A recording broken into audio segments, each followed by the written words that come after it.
Welcome back. I'm still with philosopher Slavoj Žižek.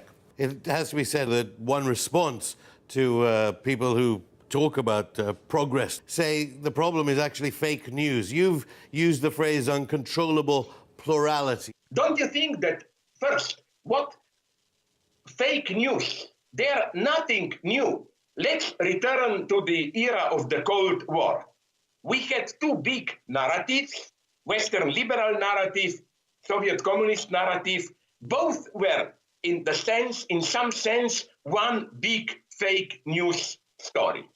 So I think what those in the establishment worry when they deplore fake news is not lies as such. It's more that it's no longer one central lie that they can control. You know, facts are always part of a certain ideological narrative, story. There is nothing postmodern in this. So here I would correct those who deplore fake news. The most effective and dangerous lies are lies which operate with partial truths. You collect some data which are undoubtedly true and you organize them into a narrative which is in itself a lie. So, you know, there is no easy way out here like, oh, we will tell you just the truth and so on and so on.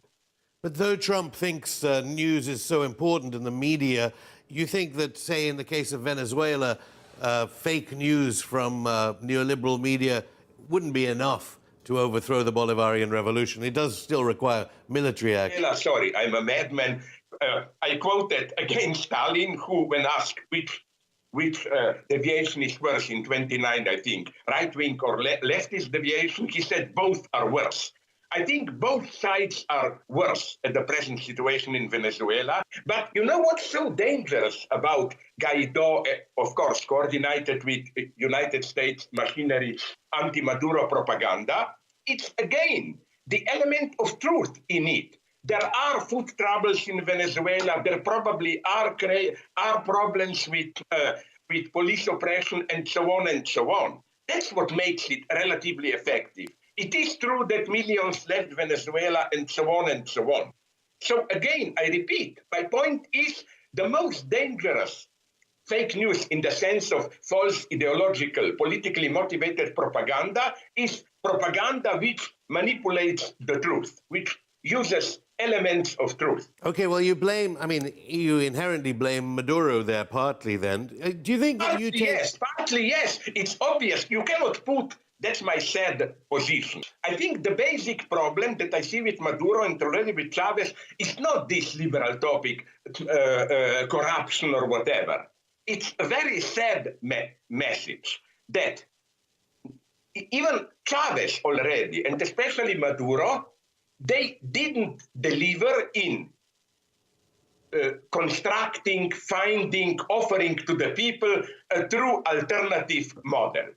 They made all possible experiments with social property, cooperatives, and so on and so on. So it's not just moralist criticism. It's a very sad lesson about today's more radical left.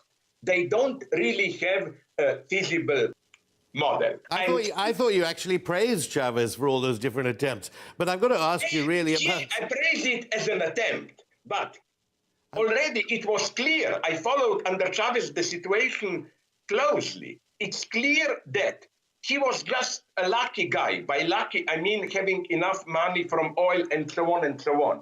But at the level of constructing a new social space where production would have been organized in a different way from capitalism, he failed. And I think now I will tell you another terrifying thing.